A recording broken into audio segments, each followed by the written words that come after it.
Pre-qualifying leads, move date, credit, and income. These factors help property managers assess reliability, reduce the risk of payment issues, and align expectations for the lease duration. Let's get started. First, let's talk about the move-in date. This is the day a new tenant wants to start their lease and move into the rental property.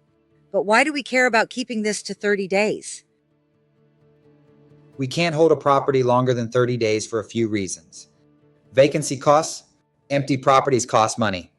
Holding a property for more than 30 days without a tenant can lose money. Market dynamics, people usually want to move within a month. This fits with how rental markets work.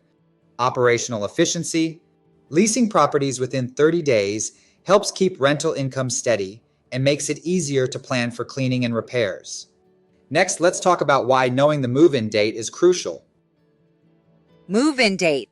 Knowing and confirming the move-in date during pre-qualification is important because it matches availability, makes sure the timing fits with when the property is available, helps with preparations, helps get everything ready, like cleaning and repairs for the new tenant, avoids conflicts, avoids scheduling problems, making sure the property is ready when the tenant moves in. Great! Now let's see how leasing coordinators can help qualifying a lead by clarifying their move-in dates. Questions to clarify and help get the lead qualified. Leasing coordinators or agents can ask these questions to clarify and help get the lead qualified.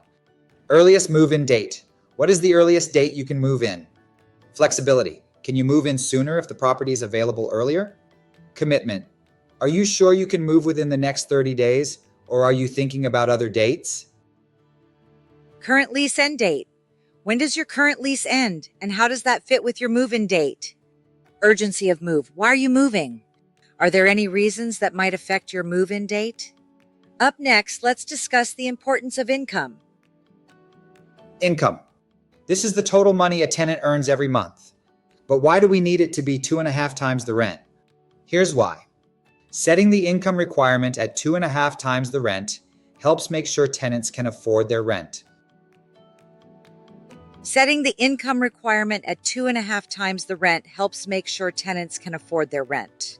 This standard is based on affordability, ensures tenants can pay rent and still cover other expenses like food and utilities.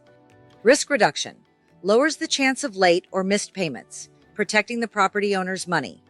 Industry standards matches common rental practices, making it easier to compare applicants.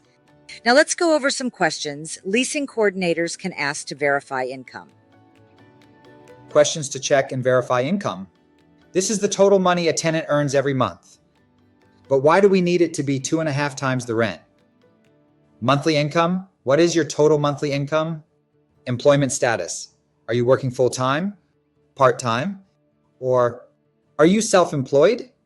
Income sources. Do you have other income like bonuses or rental income? Proof of income. Can you show pay stubs, bank statements, or a letter from your employer? Cosigner availability. If your income doesn't meet our criteria, do you have a cosigner to help? That covers income verification.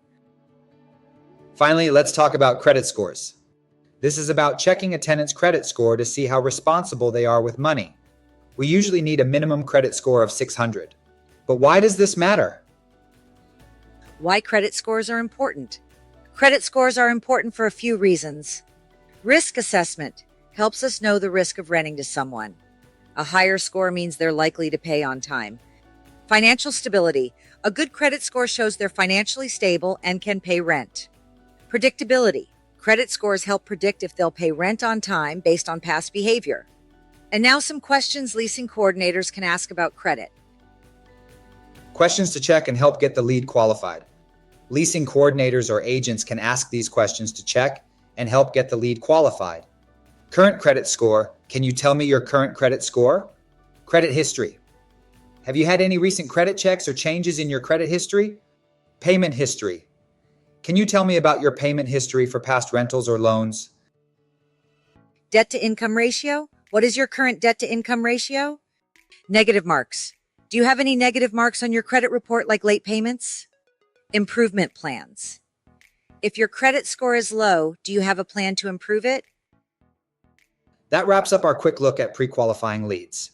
Remember, understanding move-in dates, income, and credit scores helps you make the best leasing decisions. Thanks for joining us today.